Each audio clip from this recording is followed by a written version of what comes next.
Muchas gracias. Tenemos ahora a Jesús González. ¿Te tengo por allí? Sí. Jesús González es DJ madrileño y además ha sido propietario de tiendas de discos, distribuidoras en los años 90. Y nos va a hacer una pequeña presentación que nos va a retrotraer un poco al pasado. Y nos va a contar, bueno, el pasado y el presente todavía, entiendo. Sí. Y nos va a explicar... Está volviendo, ¿no? Está volviendo.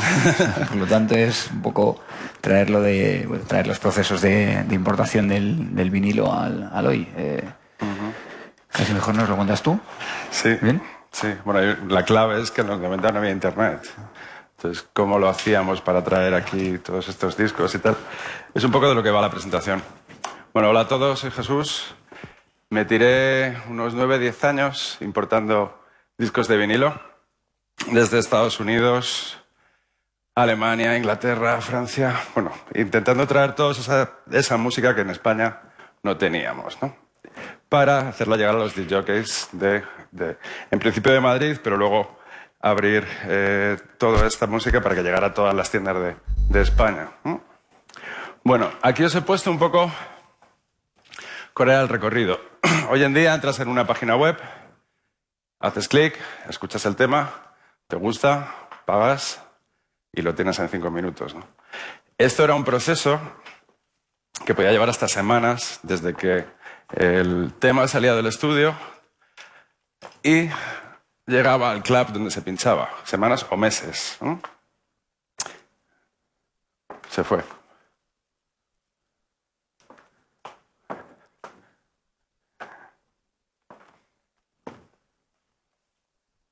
Ok.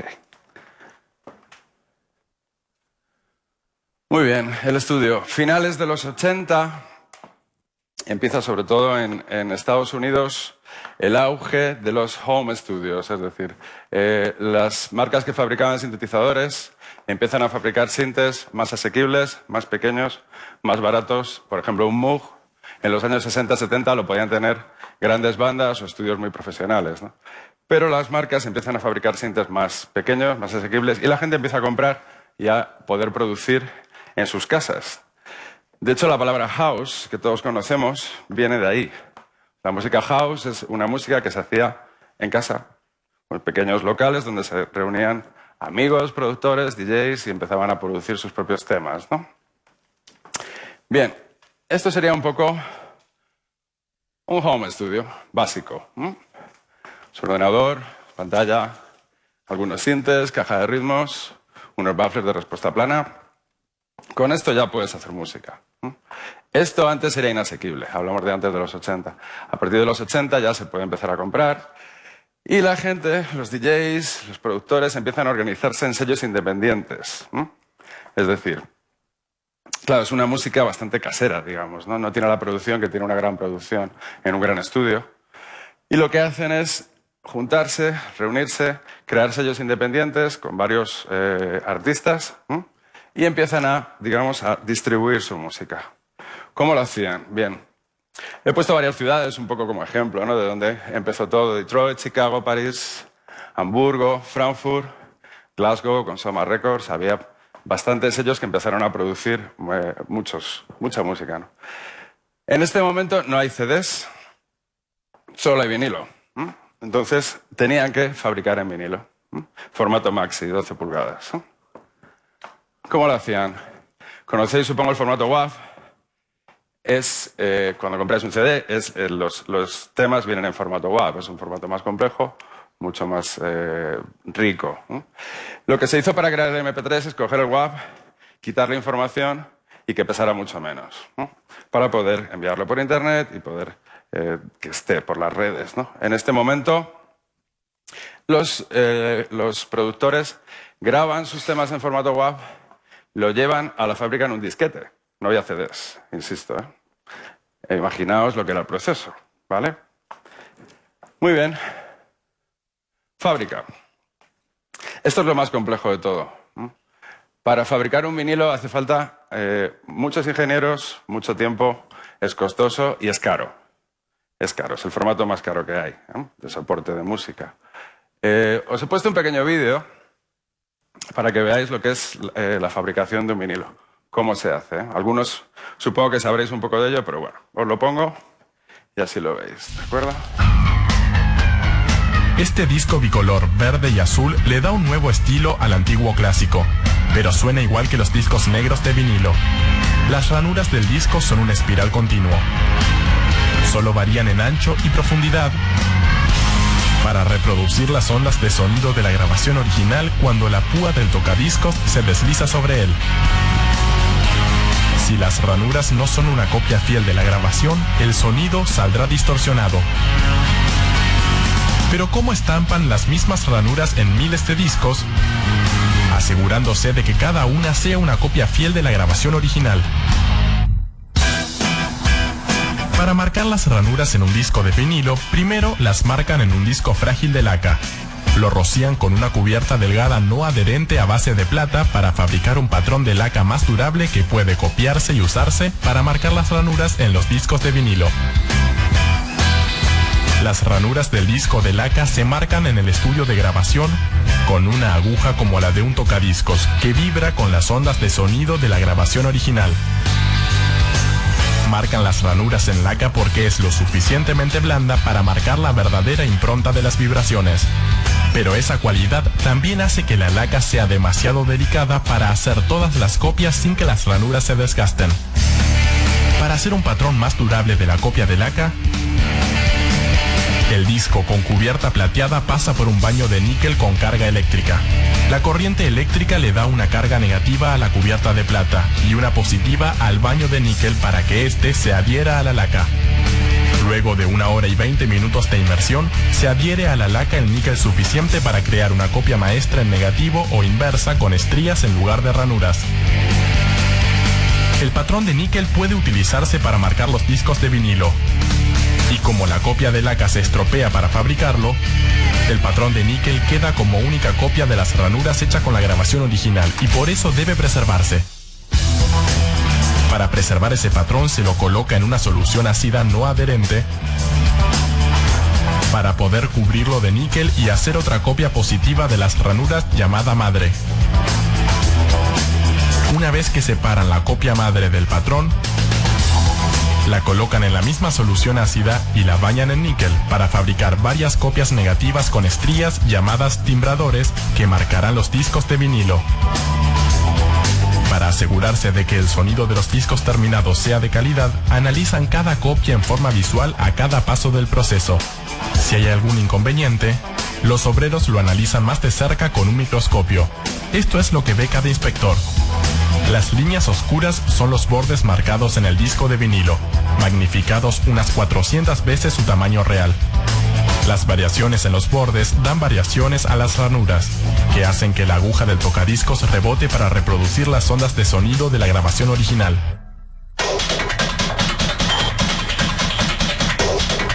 Una vez que el timbrador pasa la inspección, le realizan un hoyo en el centro que también se realiza en los discos de vinilo junto con las ranuras, para que el disco pueda colocarse en la bandeja que lo hace sonar. Para asegurarse de que el hoyo esté justo en el centro, los obreros utilizan un barómetro y un mazo para centrar el timbrador en la máquina perforadora. El mazo se utiliza para ubicar los timbradores con un golpe para que los obreros no tengan que tocar con las manos las delicadas ranuras. Si el hoyo no se encuentra justo en el centro, el disco girará mal y el sonido saldrá distorsionado.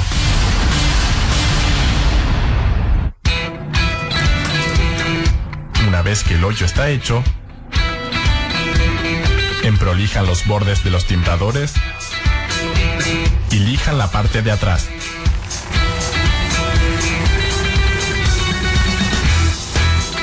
Para evitar imperfecciones en el níquel al estamparlo en los discos terminados.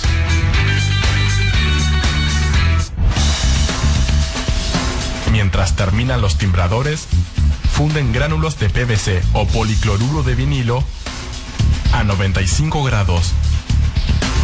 Y con ellos fabrican unos discos gruesos del tamaño de una dona glaciada. Luego los colocan en una prensa para transformarlos en discos. El policloruro de vinilo se utiliza para fabricar los discos por su flexibilidad y resistencia. De ese modo, los discos resisten más el uso sin romperse. Para estos discos, utilizan una mezcla de vinilo azul y verde para fabricar los discos bicolores tan populares entre los coleccionistas, pero puede utilizarse cualquier color de vinilo.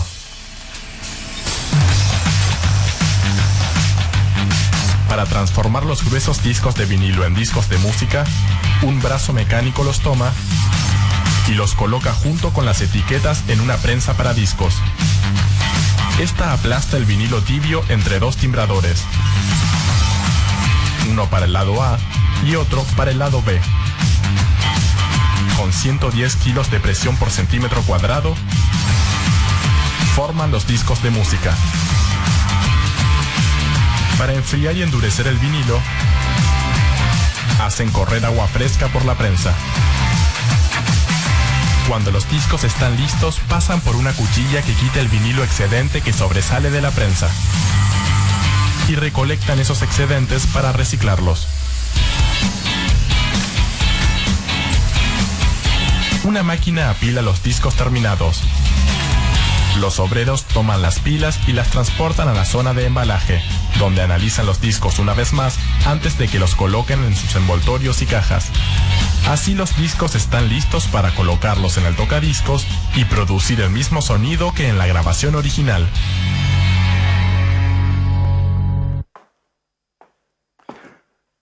¿Conocíais este proceso? Un poco, ¿no? Como veis, es artesanía pura, ¿no? Esto no ha cambiado mucho. Es decir, el vinilo, que ahora vuelve un poco como a estar en auge, no ha cambiado mucho. Hay mejores máquinas, los procesos se han acortado, pero es más o menos el mismo proceso. Entonces, imaginaos lo costoso que es fabricar. Debido a lo costoso que era fabricar, estamos hablando en todo momento de sellos independientes, ¿vale? Con presupuestos bastante bajos. ¿Qué hacían? Primero fabricaban unos promos, white labels. Aquí os he puesto uno, ¿no? Con estos promos lo que hacían era mandar a las distribuidoras, ¿ok? Imaginaos, Estados Unidos, Detroit, o donde sea. Sacamos un maxi, esto es un EP, como veis, A y B, dos caras, un tema en cada cara. Vamos a venderlo, ok, mandamos promos a las distribuidoras que están en Estados Unidos, ¿no? Y desde ahí se empieza a exportar, ¿de acuerdo? Ahí empieza el proceso. Se fabricaban, imaginaos, 50, 100 promos, depende de el alcance que le quisieran dar, y se mandaba a las distribuidoras. Y estas hacían los pedidos, ¿no? Dependiendo del número de clientes, tiendas a las que vendieran, el pedido era mayor o menor. Pero siempre se fabricaban bastantes pocas copias. Hablamos de 1000 copias, 1500 copias, 2000, 3000 si el maxi era algo potente, ¿no? Por ejemplo, en este caso, por este fabricarían alguna más, Massive Attack, remezclado por Paul Daly, pues hombre, este seguro que vendieron más de 5000. Pero al principio se fabricaban pocos y se funcionaba con prepedidos. Lo más caro de la fabricación del vinilo es hacer el máster, lo que habéis visto, la copia de plata. Una vez eso se tenía, se guardaba en fábrica y los sellos iban pidiendo copias a medida que las distribuidoras les iban pidiendo más. No os he dicho, podéis pararme, preguntarme en cualquier momento, ¿eh? ¿De acuerdo? Cualquier duda, me decís. Distribuidora, ok. Imaginaos, una distribuidora en Nueva York. Yo tengo la tienda en Madrid. ¿Cómo oigo los discos? Porque a mí no me mandan promos. No hay internet. ¿Cómo pensáis que oíamos los discos? iPhone, por teléfono. Bien, todas las semanas... Vale, no hay internet. ¿Cómo lo hacemos, no? Fax. Todas las semanas, jueves por la tarde era el día grande. Estábamos todos pendientes del fax. Llegan las novedades, ¿no? Era un poco la fiesta semanal. Vamos a ver qué van a sacar, vamos a ver los maxis para la semana que viene. Estábamos excited. Todas las tiendas que había en Madrid, prácticamente todas las tiendas de vinilo, hablamos de tiendas pequeñas, ¿vale? Estaban gestionadas por DJs como yo. Entonces éramos verdaderos junkies del vinilo, ¿de acuerdo? Entonces, estábamos deseando que llegara el fax con las novedades para ver qué íbamos a traer, qué íbamos a comprar, ¿no? Nos mandaban un fax con un checklist, más o menos conoces los artistas, conoces los sellos, y tú marcabas en ese checklist qué discos querías oír. Y volvías a mandar el fax a la distribuidora. Cuando llegaba, al día siguiente, el viernes, se pinchaba por teléfono, ¿ok? Ellos te llamaban, tenían un plato en la mesa, ponían el disco de vinilo, te llamaban. Hablamos de conferencias, imaginaos Nueva York, Madrid. Claro, a veces, si comprabas mucho, te llamaban ellos. Si no comprabas mucho, tenías que llamar tú, depende. Se cogía un casco, se quitaba uno de los headphones de un lado, se ponía en el auricular y pinchaba en el disco, ¿de acuerdo? Y tú ibas oyendo. Lógicamente no te pinchaban todo el tema entero, ¿no? Te pinchaban trozos, ¿no? Y a lo mejor si ya te gustaba uno, comprabas el maxi y no te pinchaban más, ¿no? Por acortar. Pero pasábamos horas y horas oyendo discos de vinilo por teléfono. La calidad de las llamadas, también por aquel entonces, pues no era la misma que hay ahora, ¿no? O sea, a veces las interferencias eran grandes, tenías casi que adivinar los discos, ¿no? Comprabas casi más por intuición y porque conocías al artista que por lo que estabas oyendo en ese momento, ¿no? Pues bien, hacías el pedido. Ok. ¿Qué hacíamos para que nos hicieran caso? Claro, una distribuidora en Estados Unidos o en Hamburgo, si le pides 5 copias, 8 copias de un disco, esto va por prioridad. Imaginaos que tienen 1000 copias para distribuir. Van a dar salida a los pedidos, o daban salida a los pedidos más grandes, tiendas que vendían más, ¿no? En Madrid, cuando empezamos, pues tampoco se vendían muchas copias de los vinilos, ¿no? Que lo que teníamos que hacer era nosotros, a su vez, distribuir a otras tiendas, ¿no? Por ejemplo, en la primera tienda que abrimos, State Records, aquí en Madrid, año 92, vendíamos esos discos de vinilo a otras tiendas por toda España, ¿no? Era la forma de decir, bueno, en vez de pedir 5, pido 25, me hacen caso, me los mandan y así los puedo vender. Porque muchas veces tú pedías, pero luego no te llegaban, o te llegaban menos de los que habías pedido. Era un poco lotería, ¿no? Ok, transporte. El de arriba, olvidaos. Imaginaos lo que puede, ¿sabéis lo que pesa un vinilo? Un paquete de vinilos, hacer la prueba si tenéis vinilos en casa o vais a una tienda de vinilos, coger un paquete de 40 o 50 y veréis lo que pesa muchísimo. Traer discos por avión era impensable, ¿no? Desde Estados Unidos traíamos por barco, eso significaba semanas para que el maxi estuviera aquí, o el EP, el álbum. Y por Europa funcionábamos con camión, ¿no? Que también tardaba lo suyo. Ya estamos hablando de, imaginaos, tú en un estudio han producido un tema, la fabricación podía tardar un par de semanas, hacías el pedido a la semana siguiente en la distribuidora, pedías el disco, te lo mandaban, hablamos ya a lo mejor de 1 mes y medio, ¿no? De tiempo desde que ese tema se ha creado en un estudio hasta que te llega a ti, ¿no? Bien, llega a la tienda. Aquí os he puesto algunos nombres, algunos las conoceréis. Veo por aquí alguna cara conocida que ha comprado muchos vinilos. Madhouse, Planet Music, Atlas, Hammer Records, Intergroove, State Records, Quality Records. Llegó a haber como unas 20 tiendas, simultáneamente, solo en Madrid. Y no solo en Madrid, en el barrio de Malasaña todas juntas, ¿no? Intercambiábamos música, lógicamente. Recordad, éramos todos DJs, ¿no? Entonces, una de las motivaciones, si no la más importante para tener tiendas, era para abastecernos a nosotros mismos de música para poder pincharla, ¿no? Y la tienda a veces era, he de decirlo, como una especie de soporte para poder mantener la compra de vinilos. Porque claro, un vinilo costaba, un maxi normal en aquel entonces americano podía costar 1.800, 2.000 pesetas. Haced el cálculo, ¿no? Bueno, pues nada, llegaban los discos. Y los DJs estaban el lunes a las 10 de la mañana haciendo cola. Porque sabían que el lunes sacábamos los discos que habían llegado el viernes o el fin de semana.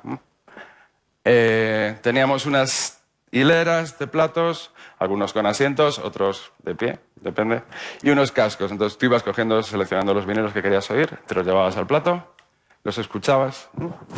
A veces se apartaban, a veces se compraban. Normalmente con los clientes que ya teníamos fijos, tenían su cajita allí y tal, y ibas metiendo discos. Apártame estos y luego se los iban llevando. Hablábamos de, claro, si apartas 20 o 30 discos, eso es bastante dinero, ¿no? Entonces la gente iba guardando discos y se los iba llevando según íbamos cobrando los bolos, nos iban pagando y podíamos pagar al de la tienda, ¿no? Llegaba el DJ, lo ves a Zam. Importante, ¿no? Tú estabas en un club, oías un tema y decías, joder, qué temazo. Llegabas al DJ y le decías, ¿qué es esto? Y te decía, no te lo digo ni muerto. Es más, lo que hacíamos era galletear los discos buenos, les poníamos una galleta blanca para que nadie jamás supiera, por si acaso te lo veían, qué disco era aquel. Porque claro, en todo ese... También, a veces cuando juntábamos un poco más de dinero, cogíamos un avión y nos íbamos a Hamburgo, a Berlín o incluso a Estados Unidos. San Francisco es una ciudad que en los 90 tuvo mucho movimiento, sobre todo con el house y tal. Íbamos a comprar allí. Claro, allí cuando llegabas a los almacenes, comprabas esas copias que no habían llegado aquí. Pero claro, imaginaos, si nos presentaban 200, 300 novedades semanales, no podías traer copias de todos, ¿no? Entonces, muchos discos se quedaron en su país de origen y nunca vinieron a Madrid, ¿no? Excepto cuando viajábamos y traíamos algunas copias aquí. Pero claro, a lo mejor encontrabas una o dos. Ese disco lo tenías tú y lo pinchabas tú solo, ¿no? Eso había que protegerlo. Era como oro, ¿no? Entonces ya os digo, galleteábamos los discos, jamás se le decía a nadie qué disco era aquel, porque era un poco tu señal de identidad, esos vinilos que tú ponías que no ponía nadie más, ¿no? Bien. ¿Cómo los portábamos? Pues ya sabéis, maletas. Esto que vais a ver ahora es el mayor invento de los años 90 para un DJ. O sea, ni los cascos, Sennheiser, nada. Cuando pusieron ruedas a las maletas, eso fue un festival, ¿eh? Imaginaos, antes había que cargar con maletas de discos así, ¿eh? Pues claro, vas a una sesión que tienes que llevarte 50, 60 vinilos mínimo. Había que llevarlas, en vilo, imaginaos. Cuando llegabas al bolo, bien, porque además ibas animado, vas a pinchar. Lo malo es cuando te ibas, ¿eh? Después de pinchar 5 o 6 horas, 6 de la mañana... Te has esperado que cierren para que te paguen y tal. Esa es la parte del DJ con menos glamour, ¿eh? ¿Vale? Porque la parte del DJ glamurosa ya la conocemos, pero la mala es esa, ¿no? Coges tu maleta y te la llevas. Y de repente, pero creo que fue UMG, una marca, se le ocurrió poner ruedas a las maletas de discos y eso fue el mayor, ya os digo, el mayor invento. O sea, empezamos a todas las tiendas a traer esas maletas y se vendían como roscas, ¿no? Vuelvo atrás. La selección musical. Claro, tú cuando ibas a pinchar antes, te la jugabas. Y hacías una selección, 50, 60 vinilos. Eso es lo que tenías para pinchar, ¿no? Imaginaos, pues no sé, un bolo en, no sé, Vitoria, ¿de acuerdo? Llegas allí, no has estado nunca en ese club y llegas a pinchar. No sabes qué música ponen allí, ¿no? O qué música les gusta a ellos. Tú supones, tal, haces tu selección y más o menos, bueno, este es mi estilo. Dentro de mi estilo puede ser más house, más techno, ¿ok? Y te llevas tus 50, 60 vinilos. Pero empiezas a pinchar y ves que no. Que justo los vinilos que te has dejado en casa, algunos de ellos entrarían fenomenal en esa sesión. Y no los tienes ahí. Esto ahora no pasa, ¿no? Llevas tu ordenador, 1000 carpetas, 100.000 temas... Tiro de este rollo, ok, lo soluciono. Antes no. La selección, la preselección antes de pinchar era muy, muy importante. Pasábamos horas y horas seleccionando, ¿no? A ver qué me llevo, a ver no. O sea, hacíamos incluso, pues venga, separo estos 100. Esos 100 volvíamos a escuchar. Ahora estos 80, ahora estos 50, hasta que dabas con esa maleta de 50 discos que te llevabas al bolo, ¿no? A pinchar. Bien, lo llevabas aquí. Llegabas al club. Y pinchabas. Podía salir mal, bien, regular, pero bueno, solía salir bien, ¿no? Porque estos discos de vinilo que traíamos era imposible conseguirlos de otra forma. Entonces, la gente agradecía mucho cuando un disc jockey llegaba y ponía música de Estados Unidos, música de Alemania, ¿no? Importada, sellos independientes, una música que aquí no se oía, por supuesto, en la radio ni en ningún sitio así, ¿no? Y este era el recorrido, imaginaos. O sea, ahora tú, yo por ejemplo quiero comprar música, me meto esta tarde a las 5, tengo un bolo esta noche, me compro 10 o 15 temas, los bajo y esta noche los estoy poniendo. Este proceso era en semanas, a veces meses. O sea, que imaginaos lo que nos costaba poner esa música. Con esto no quiero decir que el vinilo sea mejor o peor, no entro para nada en esta historia. Calidad, pues hombre, si pinchas con WAV o con MP3 a 320, se oye perfectamente bien. Y es más, ahora vas a los clubs, no hay platos en muchos de ellos. Si hay platos no funcionan bien. Pero el vinilo está volviendo a tener un poquito de auge, ¿no? De hecho, hay productores que solo sacan sus temas en vinilo, algunos de ellos, ¿no? O sea, que si lo quieres comprar, te lo compras en vinilo o no te lo compras, ¿no? A no ser que alguien lo ripee y lo suba a internet y entonces te lo bajes, ¿no? Entonces, no entro en eso. Vinilo para el que lo quiera, MP3 para el que lo quiera, digital. Esto es una elección, ¿no? ¿De acuerdo? Pero, anyway, de todas formas, imaginaos todo este proceso costoso, largo, pero divertido y muy gratificante, ¿eh? Cuando llegaban esos vinilos a la tienda era, ya os digo, un festival. Para los de la tienda, para nosotros y para los DJs y gente que venía a comprar discos, ¿no? Anyway, mi opinión es esta, el vinilo mola, ¿no? Gracias.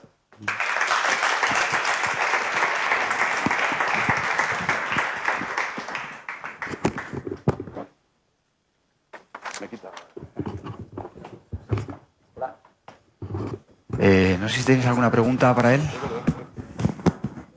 Preguntas, ahí. Me quita muy rápido. Dime. Hola, ¿qué tal? Buenos Hola. días. Hola. Quiero preguntarte, has dicho al principio que bueno, eso un poco lo sabemos todos, ¿no? Los que llevamos un tiempo pinchando, ¿no? Que el vinilo vuelve, desde luego no de la misma manera o al mismo volumen que antes, ¿no? No. Pero me gustaría que nos contaras por qué esto es así, ¿no? Porque en cierto modo vuelve. Y porque y tiene correlación un poco seguro con lo que acababas de decir, que algunos DJs ahora solo quieren que algunos temas se publiquen solo en vinilo. Sí, por un lado está esto. ¿Se me oye? Sí, ¿no? Sí. Sí. Por un lado es lo que tú dices, ¿no? Pero también por otro lado está... a ver, con todo el tema del digital y demás, ya conocemos que hay varios programas con los que tú puedes pinchar y mezclar, incluso sincronizado, no tienes que mezclar. Es decir, no tienes que coger dos platos y tú hacerlo mecánicamente. Das al sync, Tractor, por ejemplo, todos conocéis, Serato, y los temas salen prácticamente mezclados solos. Yo pincho con Tractor también, ¿eh? Para mí lo más importante de un DJ es la selección musical que hace y cuándo pone un tema, ¿eh? No cómo lo pone. Evidentemente, luego está todo el tema del turntablism, pues cómo mezclas, que quieres escrachar y demás, ¿no? Eso solo lo puedes hacer con vinilo, ¿no? La vuelta es... Mira, te puedo decir que ahora mismo están pagando más a los DJs que pinchan con vinilo que a los DJs que pinchan con digital, ¿no? En algunos sitios. ¿Por qué es esto? Porque al final... Esto es como todo, ¿no? Si tú ves un cuadro de Miró y dices, joder, como este tío que ha hecho 2 rayas aquí, pueden pagarle 1 millón de euros por este cuadro, ¿no? Ya, pero es que este tío ha estado pintando muchos años antes y ha pintado de todo, ¿no? Es decir, para mí sí que es cierto que un disc jockey que lleva 20, 30 años pinchando, que se lo ha currado mucho, que ha aprendido a mezclar, que lo hace bien mecánicamente, es decir, con vinilos, luego puede pinchar con digital, hacer lo que quiera, pero, hombre, alguien que empieza a pinchar y solo pincha con digital, pues para mí tiene que estar un poco de menos mérito. Esto, los productores lo que hacen es, por ejemplo, tenemos un tema, queremos que lo piensen DJs profesionales, entre comillas, lo sacamos en vinilo solo. Entonces, hay muchos temas que si no los compras en vinilo, no los tienes. Y, mejor tiene que ver con eso. ¿Y crees que tiene que ver quizá un poco porque todos sabemos que los que compramos música en digital ahora y los que hemos pinchado en vinilo, pues tienen sus cosas buenas y sus cosas malas, eso está claro. Pero el vinilo sabemos que tiene un sonido especial, ¿no? Pinchado a través de un Technics, con su buena aguja, sabemos que tiene un sonido especial, ¿no? Que llena más, ¿no? Al final, ¿no? La línea de abajo, como suena en un vinilo, no suena en digital, ¿no? Sí. Tiene que ver quizá un poco porque la gente que realmente vive de esto y le gusta esto está empezando un poco a decir, joder, entro en una página y tengo que escuchar 1000 temas para encontrar uno de calidad. Eso en vinilo normalmente pasa mucho menos, porque me imagino que los sellos buscan un poco publicar temas de calidad porque tiene un coste que acabamos de ver, que Claro. es impresionante, ¿no? Es que ahora la gente empieza a ser consciente del trabajo que hacíamos, me incluyo, porque me he pegado muchas horas haciéndolo y muchos años, de preselección. O sea, ahora que la gente dice, claro, yo entro en Beatport, por ejemplo, y tengo 100.000 novedades, ¿no? Tengo que oírme todo, seleccionar cuál es la música que me gusta. Eso lo hacíamos nosotros, como os he dicho, a través del fax. Llegaban de varias distribuidoras, muchas, todas las novedades. Tú tenías que primero seleccionarlo un poco a tientas, ¿vale? Por intuición, qué temas eran aquellos que querías oír. Los oías, algunos no los pedías, y la música que llegaba aquí ya estaba preseleccionada por los que lo habíamos oído, los que habíamos hecho los pedidos. Por eso cada DJ tenía preferencia por unas tiendas u otras, porque al final, dependiendo del gusto de los que gestionaban las tiendas, la música que había en esa tienda podía ser más de un estilo que de otra. Por eso también había tantas tiendas, había tanta variedad, ¿no? Al que le gustaba mucho el techno iba a Madhouse. Madhouse era el templo del techno, ¿no? Si querías un poco más house, pues venías a Groove, a la nuestra, que éramos como más yankees, más houseeros. Depende, ¿no? Depende un poco. Todo ese trabajo, ¿no?, ya se hacía. Tiene una parte buena, que es que tú te ahorras, quizá te ahorrabas escucharte todo esto, pero tiene una parte mala. Te quita el poder de decisión que tú tienes de elegir si un tema te gusta o no. Ya te lo había elegido yo por ti. ¿Me entiendes? Esa es la diferencia, ¿no? Gracias. A ti.